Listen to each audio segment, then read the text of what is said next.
Good morning. Good morning. I just wanted to say that I am humbled and honored to be here today, to be able to be a voice, and I am ready to share my story with you all.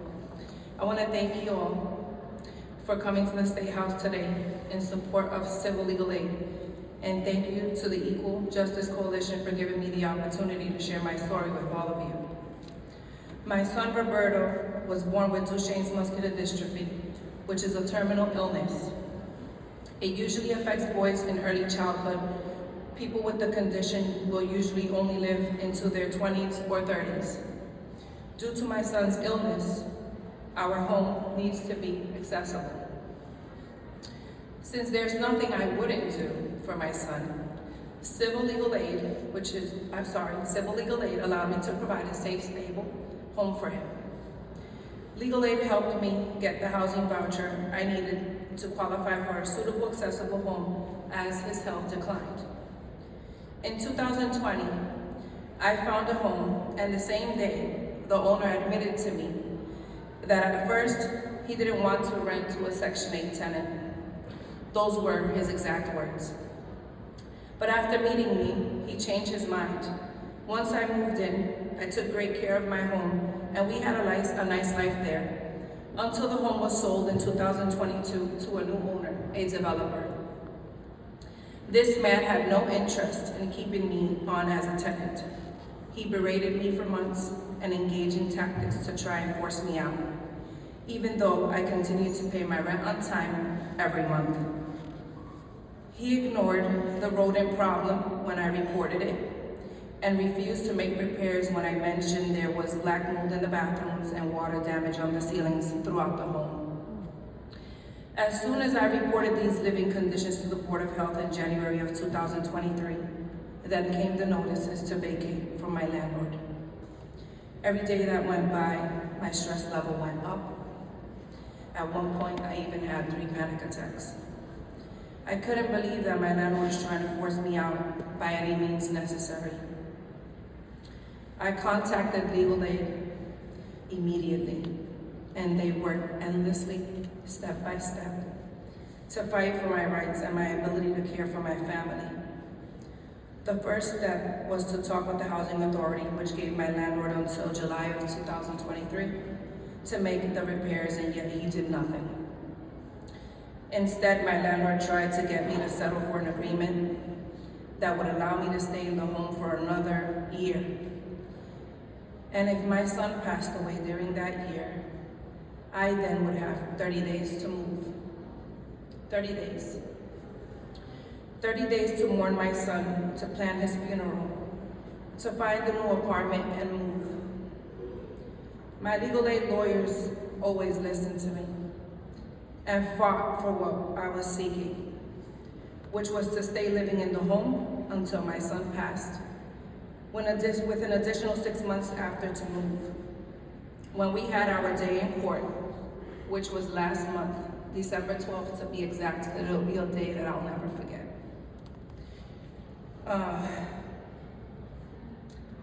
When we had our day in court last month, she arranged for my son's pulmonologist to testify. When the pulmonologist said, if Roberto, whom is my son, is moved, he will die, you could hear a pin drop in that courtroom. As soon as he was done testifying, the judge sent us all to recess. I waited in a side room anxiously. Soon my attorney walked in and said, Livia, he settled. For what? I asked. I was not backing down, by the way. And for exactly what you wanted, which means I can stay in my home until Roberto passes, whenever that is, and have an additional 6 months after to move. At that moment, I'll be honest, I could not contain myself. And yes, I wrapped my arms around my lawyer and I hugged her. And it was a moment of joy for me. At that moment, I really couldn't contain myself. I was overjoyed. And after that, finally the weight felt like it had been lifted off my shoulders. Today, my son Roberto is 28 years old. He learned about the severity of his condition in his teenage years. I remember telling him, son, you're not alone. We are in this together, and we have our little saying, and we always say we're in this till the wheels fall off. Just live every day as if it were your last. Leave the rest to me, because as long as I'm around, I will fight for you. He deserves to have the best quality of life for the rest of his life. I want you all to know that I also have 2 other children, a 23-year-old daughter and a 20-year-old son who attend college locally. They're hard workers, and they know that giving up is not an option. Maybe they get that ambition from their mother, because I never back down when it comes to my family. And I couldn't step off today without saying to you all that what has been my strength and my rock has been God. And I have kept my faith throughout the whole process. And I could not end this without saying that I could not have one without legal aid. That is a fact. The system was stacked against my family, and I faced discrimination at every turn. But with my attorney, I had faith, and we prevailed.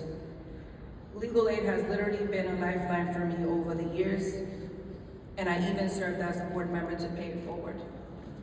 I share my story today in hopes that you also will take it forward. Take it to the halls of this building. Take it to our lawmakers, and take it to heart.